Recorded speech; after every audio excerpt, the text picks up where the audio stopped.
আমাকে পরীক্ষা এবার দিতেই হবে। এইবার আমাদের ব্যাচে একটা স্টুডেন্ট ভর্তি হয়েছে, তো ও আমাকে বলছে ভাই আমাকে এবার পরীক্ষা দিতেই হবে।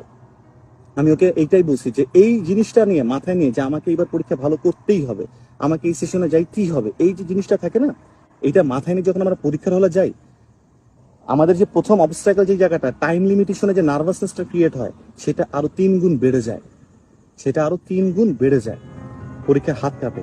একটা জিনিস আমি তোমাদেরকে বলি, যেমন এখানে বিশ্বজিৎ, বিশ্বজিৎ এই ফর্মটা ফিল আপ করো। বিশ্বজিৎ ফর্ম ফিল আপ করা শুরু করলো, তার নাম, ফার্স্ট নাম, লাস্ট নেম সবকিছু দিল, বাইটা করলো। আমি যদি বিশ্বজিৎকে একবার একটু বলি, বিশ্বজিৎ ফর্মটা একটু সাবধানে ফিল আপ করো, ইম্পর্টেন্ট, তাহলে বিশ্বজিতের কি হবে? হাত কাঁপা শুরু করবে। ফার্স্ট নামও লিখতে গেলে একটু চিন্তা করবে, সেকেন্ড নাম আমি এখানে আকার দিলাম কিনা, এ লেটার দিলাম কিনা, বি লেটার দিলাম কিনা। কারণ কি, মাথার ভিতরে একটা জায়গায় ইম্পর্টেন্স বেড়ে গেছে, নার্ভাসনেস বেশি হয়ে গেছে। কারণ কি, ভুল হওয়ার ভয়টা ভিতরে ঢুকে গেছে, না হওয়ার ভয়টা ভিতরে ঢুকে গেছে, যে আমি যদি এখন না করি বা আমি যখন না হই তাহলে আমার কি হবে, তাহলে তো আমি শেষ।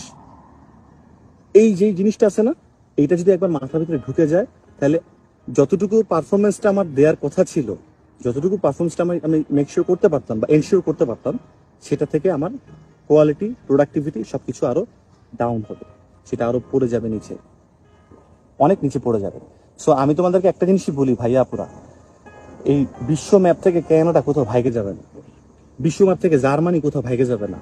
আছে এরা, এদের মতো আছে। 1 নাম্বার গেল। 2 নাম্বার হচ্ছে, এই কানাডাতে এখন বলতে গেলে এই স্টুডেন্ট ভিসা বা স্টুডেন্ট এই বিজনেসটা, এডুকেশন বিজনেসটা, এটা অনেক লাভজনক একটা জায়গা। তো এটা এমনও না ধূপ করে বসে যাবে, এটা সেই 1900 সাল থেকে চলে আসতেছে। এটা কিন্তু এরকম না যে আজকেই করলাম না আজকে এটা বন্ধ হয়ে যাবে, ঠিক আছে? এরকম যদি হইতো যে হ্যাঁ আজকেই করলাম আজকে এটা বন্ধ হয়ে যাচ্ছে বা হবে না, তাহলে কিন্তু হইতো না। তো আমি তোমাদেরকে মাথার মধ্যে একটা জিনিসই ঢুকাতে চাই, যে একেবারে খুব তাড়াহুড়া করে যে এটাই করতে হবে, এই ব্যাচই যেতে হবে, এই সামারি ধরতে হবে, এই সেমিস্টার ধরতে হবে, তাহলে এই যে যে স্টুডেন্টস গুলো এখন আলটিমেটলি রেজাল্টটা খারাপ করলো, ওরা এখন কি করবে? 5.5 পায় যদি না করে, তাহলে বাধ্য হয়ে সেই জিনিসগুলোই ফেস করতে হবে যেটার ভয় ওদের ছিল। হয়তো বা দেশের সমস্যা বা অন্য কোনো পারিবারিক সমস্যা, হয়তো বা এটা ওইটা, বা কোনো একটা সেমিস্টারের ভয় ছিল। তো হইলো, পারলো? হইলো না কিন্তু। এটা না আমাদের মাথা ঠান্ডা করে করতে হবে। প্রজ্ঞা এবং জ্ঞান, এই দুটোর ভিতরে পার্থক্য আছে। প্রজ্ঞাবান এবং জ্ঞানীর মধ্যে পার্থক্য আছে।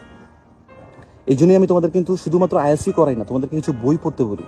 সেই বইটাতে যেরকম আইএলসি আমাদের বেনিফিট মানে আমাদের বেনিফিটেড করে, সেই আইএলসি এর মধ্যে আমাদেরকে ওইগুলো স্কিলগুলো ডেভেলপ করে। অ্যাট দ্য সেম টাইম সেই জিনিসগুলো আমাদের লাইফের যে মানে কি বলে সার্বিক যে ডিসিশনগুলো আছে, তো সেগুলোকে আমাদের কিন্তু হিন্ড্রেন্স একটা ক্রিয়েট করে। সো মাথায় রাখতে হবে যে খুব করে আলটিমেটলি আমরা কিন্তু এই জিনিসে এভাবে করে ডিসিশনগুলো নিব না।